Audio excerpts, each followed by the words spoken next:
They hit $100 million with 40 people. Could you explain to us where it goes wrong versus where it goes right? Help them to bridge the divide between where they are and where they want to get to. AI can provide real business value. I think AI is going to outpace that. I did a business degree, knew nothing about IT. Why have you been so successful? We need to do something different or we're going to be overtaken. What skills and capabilities does it take to be a great sales professional? Technology-based CEO that understands artificial intelligence. They need to see the ROI. Raised to $4 billion of ARR. Teamwork makes the dream work, right? Brad Periot, thank you for joining us on the Double Triple podcast. So good to be here. Thanks for having us, Gabe. We've crossed paths many times in the cyber industry, but I'm really intrigued by you having joined probably one of the hottest AI startups in Australia at the moment. Yeah. But I'd love to take it back and actually jump into the origin story and even just how you started your career and got into tech sales in the first place. Oh, for sure. Yeah, look, I think you and I have interacted on LinkedIn a lot. Like you always, I was saying before, I admire your feed because you're up the top. I log on, you're there, there's pictures of you, so you're doing a good job there for sure. And it's been nice to interact, but great to meet face to face, and thanks for having us today.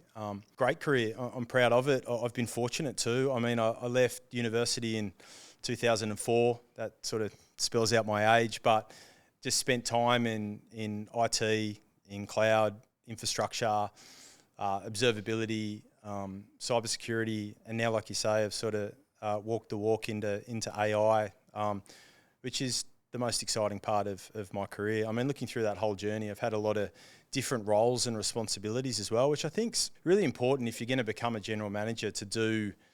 I did product management, I did marketing management, I did alliances, I did account executive staff, I've done all sorts of different leadership roles as well. So all of that's important, I think, to become a GM, and it's great to be here today, and where I am in the AI industry is exciting. I've got to ask too, Brad, how did you even find the tech industry, like at the very start? Macquarie University, already gave away my age. I was on the careers site in 2003 and Sun Microsystems popped up, had a graduate program. They were paying $31,000. I still remember it, 31 grand. I thought, this is too good to be true. I was working at Kmart, getting $11 an hour. Yeah. So I applied for it, knew nothing about Sun, learned about Unix systems. They were just a fantastic organisation, great people. Still to this day, I've got a network, I've got mentors. They've dragged me into other roles across the industry over the last 20 years. So that was how I started. I did a business degree, knew nothing about IT. Nice. Well, it's come in clutch, right? Sort of the technical element to the business element. And as you say, I always love catching up with business leaders such as yourself, you know, getting really familiar, crossing paths in the cyber industry. But you really, through the career Sun Microsystems, Dell, New Relic, SentinelOne, and now at MonoAI, I always love to zoom out and just even from personal curiosity, that you've lived through a few like tech waves, I believe. Yes. Infrastructure, cloud, cyber, and then AI. And of course, I've got a little bit of a bias. I think you can't go wrong in the cybersecurity domain and of course in the AI domain now. Sure. But just actually keen to hear your perspective across that horizon and like what you've seen in terms of the bigger macro technology waves through your personal experience and maybe how that's also led you to where you are today. Yeah, look, great question. I mean, going back prior to my career, I mean, the biggest thing we'd seen in tech was the web in the early 90s. I think AI is going to outpace that. So bookending that, the web and AI, but in between that, we've seen mobility, lots of trends around mobility, obviously driven by Apple and device management and those strategies. I still got to put the phone down when I'm at home. I'm terrible. I'm trying to teach the kids. Anyway, I digress. You had mobility. Then we went into cloud, which was my bread and butter, selling infrastructure to the edge into the cloud, helping customers with cloud economics, those sorts of things. Right workload, right place, right time. The cloud era was huge and still is. I mean, customers were putting all their workloads in Amazon at the start, then Azure caught up, and then Google obviously came into the game as well. And we made a really good business at VMware when I was at Dell EMC doing cloud orchestration, which, again, I fast forward to today. AI orchestration is kind of, I think, bleeding off the back of that, and it's kind of legitimised the industry that we're in. But the cloud era was huge, and then you come to today, and the economics around AI and how it's accelerating, it's like nothing we've seen before in our lifetime. And when I had the opportunity to jump across to MonoAI, I just didn't hesitate, Gabe. I went, you know what? This is a chance to get on the forefront of something really special, not just at Mono, but across the industry. And there are so many pilots and experiments, and there's AI pilot purgatory, I call it, all over the place, that I just wanted to get in and help businesses. And I've built a career over time, not being the smartest guy in the room. If I am, I'm in the wrong room, I'd argue, Gabe. But this AI thing, and I haven't used a lot of AI. You and I were talking outside, and my wife said, Brad, why are you going into AI? You don't know a lot about it. So I'm not going to pretend to be an AI scientist today, but what I can do really, really well, and I've done across the last 22, 23 years of my career, is help customers to see problems they don't know that they've got, to help them to bridge the divide between where they are and where they want to get to. And I think any good account manager, sales manager, general manager, that's their role. The best AEs I've ever seen are not the ones that have the deepest product knowledge. Totally. Couldn't be truer, right? Absolutely. When you were describing that, even in the cloud era, it made me feel like it's analogous to the AI era when you're describing Amazon and then Microsoft caught up, et cetera, et cetera. It almost feels the same with the whole OpenAI Anthropic thing. But as you rightly point out, as really the leading frontier labs and LLMs in the market today, we've just come out of the Gen AI wave and now into more of the agentic space, a few buzzwords, and I'm sure your wife and you talking about, hey, maybe we should find a few buzzwords and uplift that, jargon and that technical language. But it feels like that AI orchestration piece is actually really paramount. Yeah. And just again, to your whole point, it's translating that technical product solutioning into actual business outcomes for customers. And it feels like we're on the precipice of really unlocking that at the moment. I was even looking at the Alex Karp rant on CNBC in the news recently. Yeah, I saw that. Of course, CEO of Palantir, and he's quite publicly, I think he was getting pressed on the buttons of like, you're putting shade on the frontier labs, but he's sort of, being such a critical provider to critical infrastructure, the military, apparatus, defense apparatus and the like in Western democracies. Yeah. But coming back down to the fact that, he's, the just sort of the whole model under Palantir, sort of, and that was like a 20-year thing in the making, yet alone the fact that we've got the frontier labs in OpenAI, Anthropic now, and then of course it's like, it's the next big technological wave and value realization. And I think that orchestration piece is like, it feels like that's where exactly we are in the market. Yeah. And even another source, looking at the AFR recently on the AI bill shock thing, you probably see it better than anyone. It's like businesses and leaders always want to realize value out of technology. And I think sometimes we can sort of miss the point with that, nerding out on the tech layer. But AI can provide real business value, but it's like, it feels like it's also really maturing. And the economics have changed too. The economics have changed massively. I mean, I'll get to Mono and the frontier providers in a moment, but like businesses are looking at organisations like Cursor. They hit $100 million with 40 people, raised to $4 billion of ARR, then got bought out by SpaceX for $60 billion. How do I become that business? I mean, then you look at 11 Labs, Lovable, they've hit $100 million in record time. I know cybersecurity is close to your heart. Like Wiz was the record holder to 100 million not that long ago, but these AI firms are just outstripping, I won't call them legacy companies, but companies that are not completely AI native. It's just different economics. And getting to the frontier labs and Mono, I mean, 95% of organizations that are running AI pilots and programs and experiments, they are seeing no demonstrable value, no value whatsoever on the P&L. So there's a lot of facts and figures that you can see from the different analysts, but that's huge. They're spending $30 to $40 billion a year on Gen AI programs. 95% of those are showing no return on investment. Like, think of Africa. You've got a small nation. You could almost solve hunger in a small country for that. So huge money. And that was why I got into this industry, reading all of those stats, listening to a lot of podcasts myself. Organizations have been throwing these budgets at the Gen AI firms and going, I'm now AI native. Here's the tool, go and get going, do better work. That'll proliferate across the organization and then we're good to go. The reality's been very, very different, that individuals get smarter, but how do you scale that at the team level? How do you scale that at the organization level? And that's where we believe, and we've got an opinion here at Mono, that you need an AI orchestration capability to help you to elevate those gains across the firm so that you can have demonstrable value to the CEO, to the board. And that's the premise for, I suppose, laying up what Mono does, but I'll pause there. I love it. Gabe. Could you explain to us in layman's terms, perhaps, where it goes wrong versus where it goes right? And maybe then we could dive deep into. Yeah, I can. Well, look, of those, I'm throwing out lots of stats. Of the 95% of AI pilots that went nowhere, 77% of those, it was not due to the technology. These frontier labs are like next level technology. They're amazing firms. I'm not throwing any shade on them whatsoever. Spend your money with Anthropic and ChatGPT and Gemini if you choose. But 77% said that it was not due to the tech, it was due to not transforming their organisation, which meant that they weren't redesigning how they operated. They weren't redesigning their workflows to be ready for AI. So where it was all going wrong was that individuals were getting smarter and going, hey, this is got to add more value to the firm, but it just wasn't, because they were trying to improve legacy processes. They were trying to bolt on Gen AI to workflows that just weren't working, when new nimble players were coming into the market completely AI native and just outstripping them. So I suppose I'll pause there, but that's sort of where it's all gone wrong, or that's what the data tells us anyway. Yeah, totally.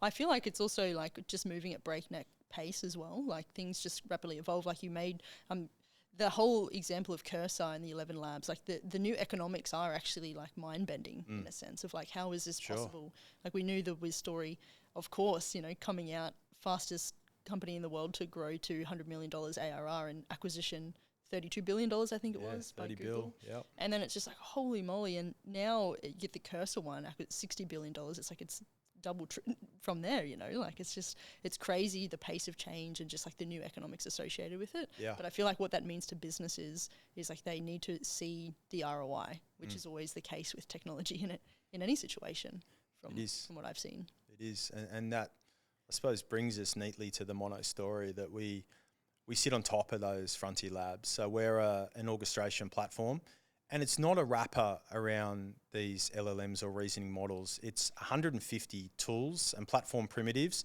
We've been building this thing for 2 years before David Hyman acquired it, and we should probably get into the Lendi story and his background in a moment, but he's an industry icon. He made Lendi AI native. On the back of that, he realised that CEOs could no longer be non-tech savvy. They could no longer ignore AI. They could no longer sit back in their high chair and trust the IT team to do that. So he moved into a board position at Lendi. After that was a successful transformation, founded this AI company.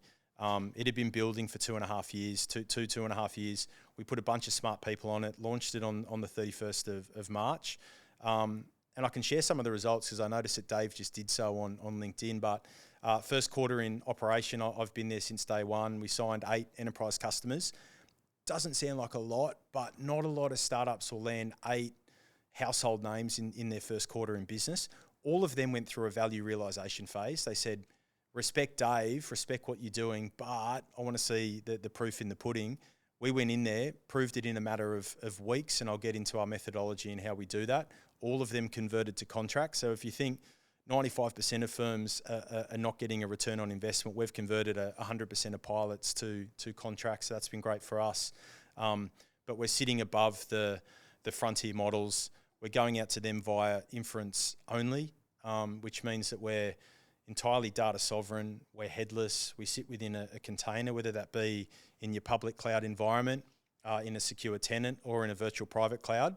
And then via encrypted tunnels, we just go out to these reasoning models when and if required, and we choose the best one for the task. And you and I were talking prior to this as well. Some of the frontier models are 30, 40x the next one at the moment. Use those really big, powerful frontier models when you need to for your big, and here's my surfer talk coming out, your big gnarly tasks. But when you've got really simple things that you need to solve with a bit of reasoning, why not go out to the cheaper models? And Mono's smart enough, based on the capability that you've built, the problems that you're solving, to know whether it's got to go out for web search, to Perplexity and Exa, or whether it's got to go out to reasoning, and then it picks the best model for the task at hand. So good. Congratulations on the success in the first quarter too, Thanks. Brad. I can't claim it. Yeah, just been selling a bit of it, but no, thank you. Teamwork makes the dream work, right? It does. I actually think I remember watching a podcast of David when he was Lendi CEO, potentially was in the transition period, and he was talking about how he actually did agentify the company at the time. Yes. I thought, oh God, he's onto something, and then just seeing the signals of him actually launch Mono, following the journey, and then seeing you actually take up the go-to-market role. I was like, something's on here. Yeah. It's going to be really interesting to see the MonoAI story play out.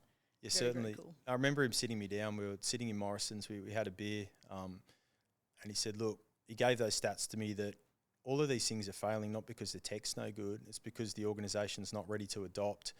I've done it, and here's the story. And he said, look, a year or two ago, we threw all the cards up in the air and went, we need to redesign Lendi as it stands. Think about how big this business is. They're biggest mortgage broking firm in Australia, acquired Aussie Home Loans in 2020, 2021, $105 billion loan book, massive, 2,500 staff. And he went, we need to do something different or we're going to be overtaken. And that's a bold move because you're leading the industry. Why change? He pulled everyone into a room individually as teams, and he spoke to the whole org and said, look, nothing's off the table. We're throwing the cards up. What do we need to redesign? And he went full transformation. They redesign workflows. They redesign the way that people work. Development periods that were taking 12 weeks to launch were down to less than 12 days. People were just operating very, very differently. And I think what he's done there is he's shored up the next few decades of Lendi's future, because any new nimble providers that come in and try and take them out, he's already agentified that firm.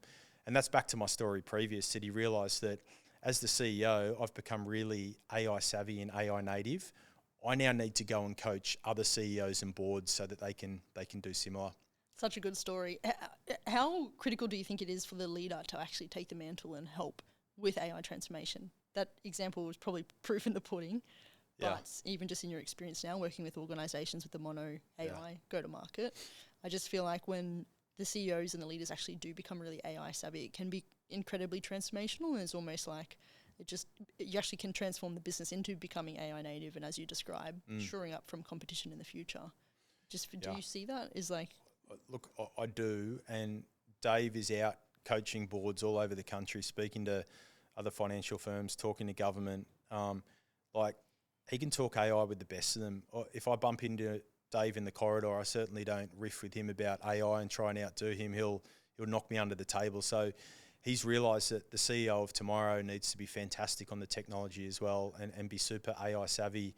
And he's going around and helping CEOs that feel uncomfortable with that. So I suppose in short, yes, I think the future CEO is a technology-based CEO that understands the economies of artificial intelligence and how to build, and we're using buzzwords, but how to build an agentic company. Yeah, that's cool. Could be a good LinkedIn article there, Brad, the future of the CEO. We talk about this. My last LinkedIn article sucked. I'm trying to work out the formulas. We got Liv, who's in our organisation, Olivia. She's awesome at this stuff. And for those listeners, it was, don't let AI help you to write your article. Use your own thoughts and opinions and use a personal photo.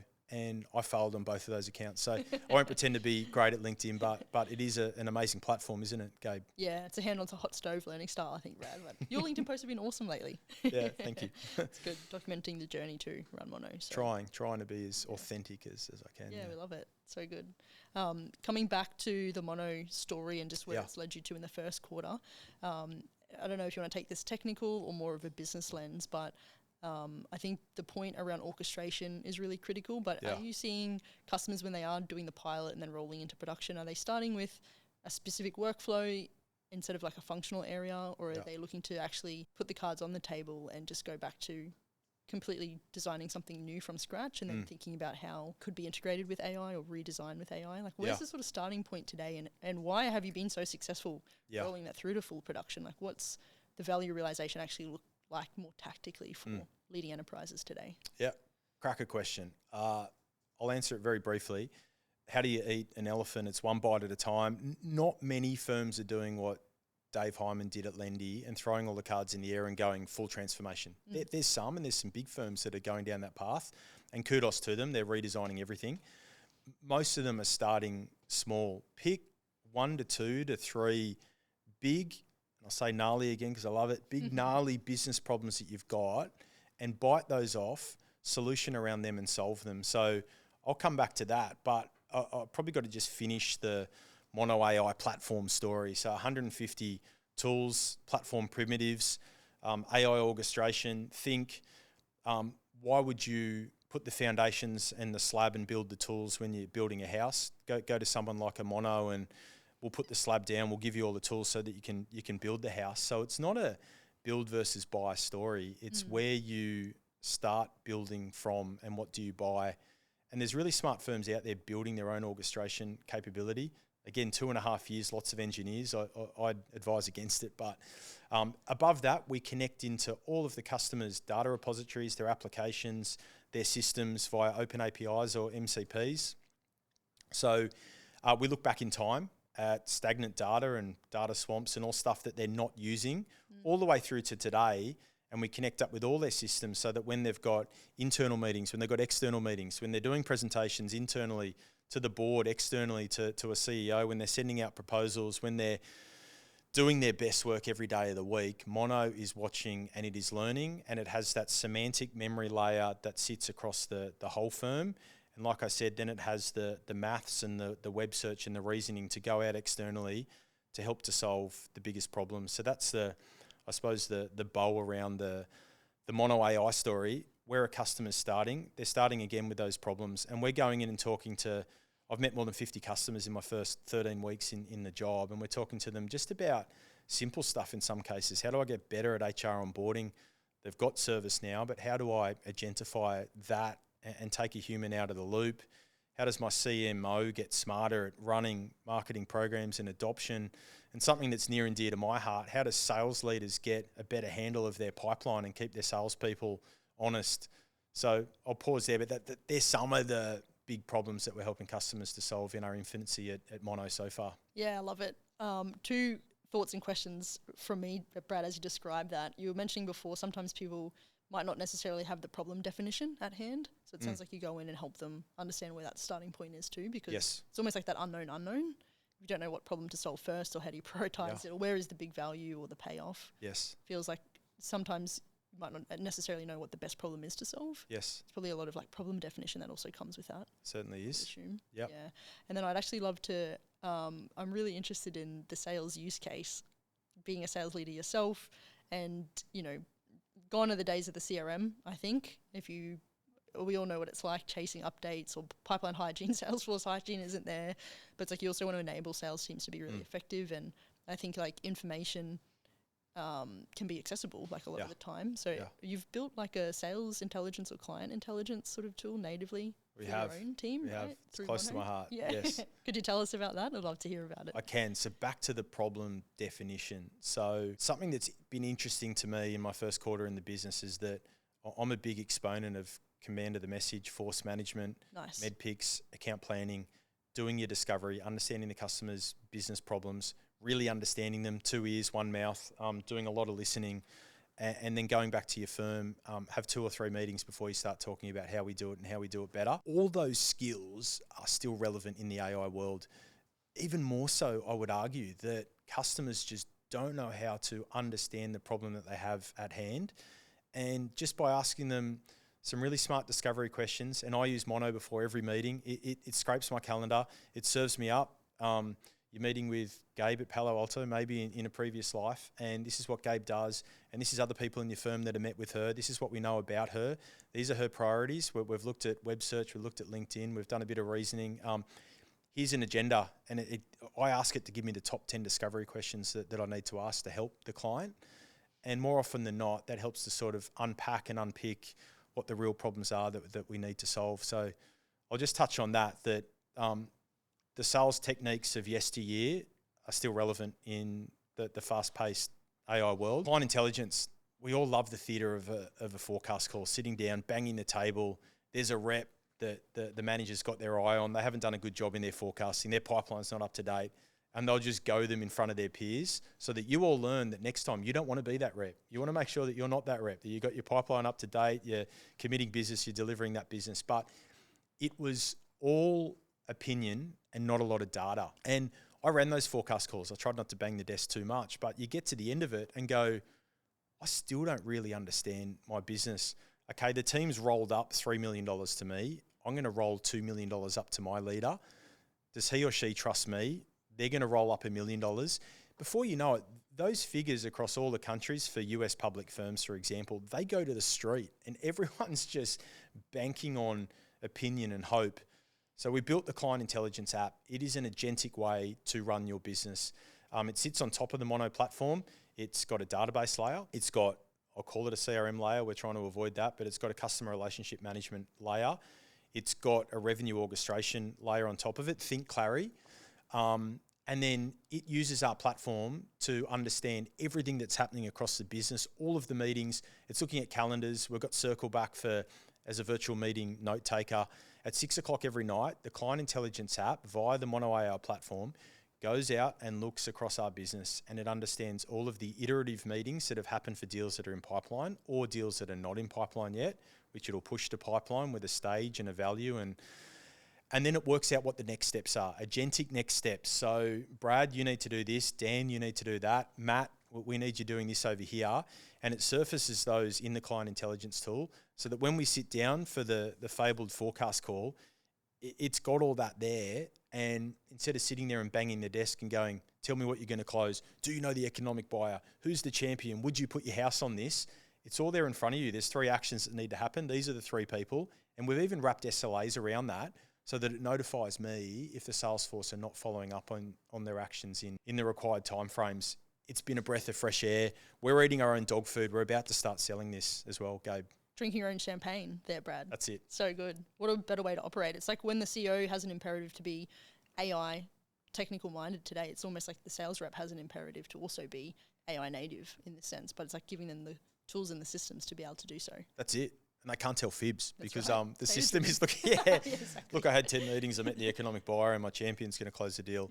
We sort of know all that now, Yeah, exactly. which is cool. Yeah. And also it compounds over time too. Instead of just asking the same questions, economic buyer, it's just like you feel like it's like a repeat pattern all the time. It's just you're not really covering new ground. Yes. But it's like with that, it's like a living, breathing thing. It's always live, integrated, compounds, and it's like you can just add value on top of that or choose the most highest leverage thing to do next instead of... And I'll interrupt you with one point there because you've helped me with the main value proposition I've been selling of MonoAI, that semantic memory across the organisation. That's exactly it, living and breathing it. If you're doing this in a full frontier model, you log in one day, you jump back in the next. It might not know who you are. It might not have context on your previous conversations. It might not know your organisation. They're getting better at that, but MonoAI will know everything. It's got full conversational history all the way back to the minute you implemented it. So day 1, it's valuable. Month 36, it's going to be infinitely valuable with all those semantic memories. I'm really interested to know from your perspective, Brad, as like a go-to-market leader, with AI being so integral to those outcomes. We talk about the CEO being AI native, the sales rep being AI native. Does it have any implications on how you actually hire new talent in a go-to-market team, or you've got the pod leaders and such? I'm very curious, like what skills and capabilities does it take to be a great sales professional or a great professional within the IT industry today, given all of those big changes? Yeah, it's a good question. There's 2 things that humans do. It's intelligence and it's judgment. A lot of that intelligence is being done for us and on our behalf now by these full frontier models, by Mono. So it can collate difficult tasks for us. We just sold to one of the biggest legal firms and we're helping them to collate precedent and do their research faster so that they can get into the courtroom and do their craft, which is pitching and winning cases for their firm and for their clients. So intelligence is still important. You need a baseline level of intelligence. I still like seeing people that went to university, only because it just shows a level of discipline that they could go and do that for 4 or 5 years.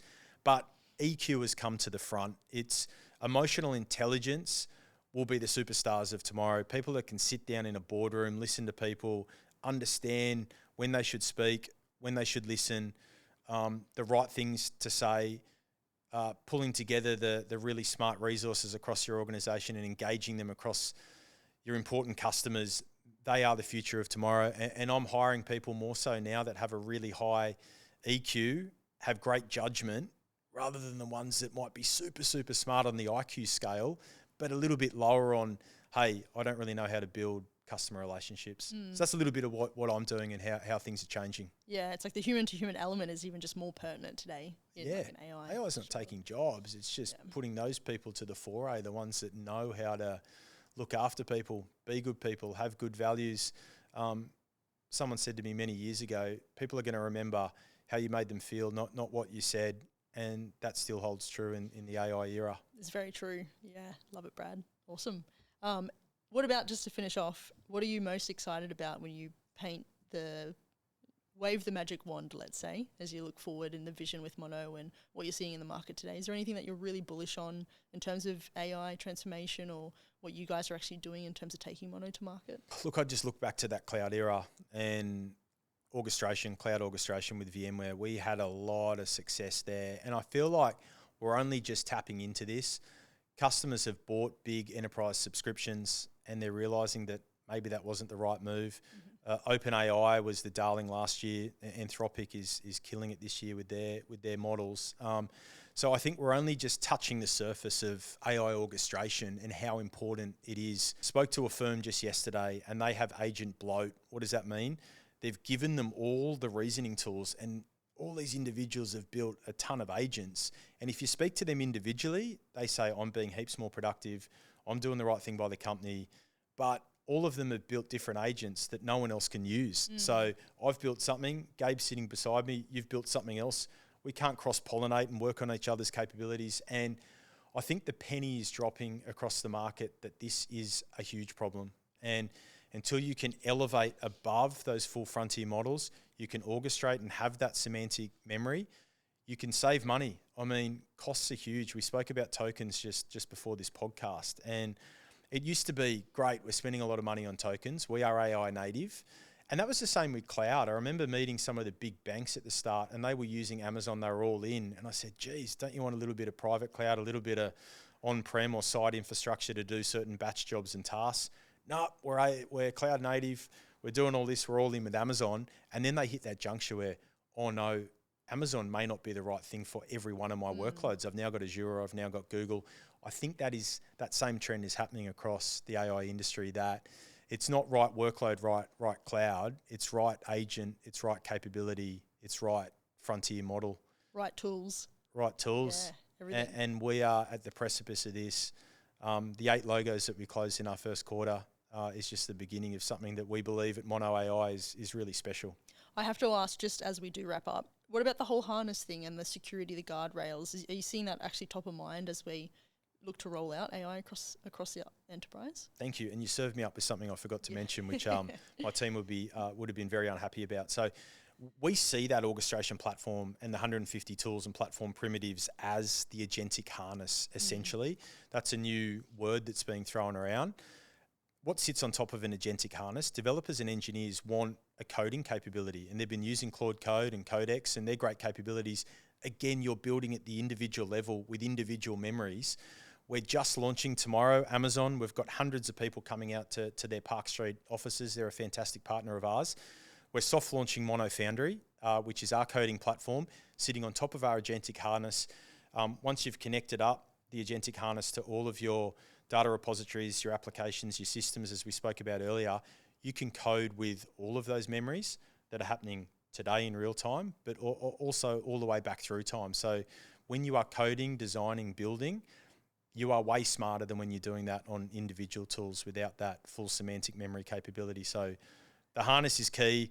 I kind of interchangeably use that with the AI orchestration platform. It's also an agentic harness, but I'll look down the camera for any developers that are using Claude Code or Codex. We've got a fantastic proposition. We'll put the tool, we'll put Mono Foundry in your hands, and we'd love smart developers and engineers to try it out. Come on down to the offices and the launch, Brad. Sounds very exciting. We're actually sold out. Yeah, there you go. It's so good. So by the time this gets to press, I think it'll be too late anyway. But no, there'll be another one, I'm sure. We're excited by it. So successful. We're in Martin Place, so they can come and knock on the doors of our office anytime. Yeah. And if anyone sees us and do want to engage with you and reach out, where's the best way to find you in the team, Brad?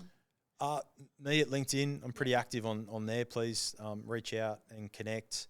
Otherwise, our website, just look up Mono in old school Google search and you'll find us. We've just launched a new website which has all our different capabilities, our marketplace and our products in there, and the key verticals we're going after, predominantly regulated industries in phase 1 of the company. So the website, LinkedIn, say hello. We're looking forward to meeting every business across the market. Love it. Thanks so much for your time today, Brad. That was an amazing conversation. Awesome to see what you guys are up to at MonoAI, and really appreciate the time. I enjoyed it. Good luck with Double Triple as well, Gabe. Thank you. Thanks, Brad.